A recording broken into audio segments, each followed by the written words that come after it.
Ea zein lan eskaintza dauden gaur egunkarian. Iragarki asko dago, ezta? Bai, esaterako udalak liburuzaina, udalekuetarako begiraleak eta kiroldegiko mantenu teknikaria behar ditu. Kiroldeiko mantenu teknikaria, zeote da hori. Kiroldegiaren mantenua arduratzen dena, ezta? Berogailuak konpontzen dituena, argiak zaintzen dituena, arazoak konpontzen dituen gizon edo emakumea. Nik etxean bonbila bat aldatzen ere ez dakit. Hori ez da niretzat. Zer gehiago?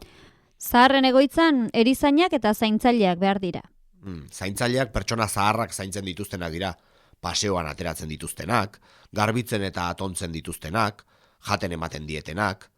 Horretarako ez da beharko ikasketa handirik, ezta? Uste dut badagoela, geriatria modulu bat. Agian informatu egin beharko dugu, eta prestatu. Begiratuko dugu, bai. Tabernari lana ere badago. Utzi tabernak. Aspertuta amaitu nuen. Eta hau ez dakit zer den.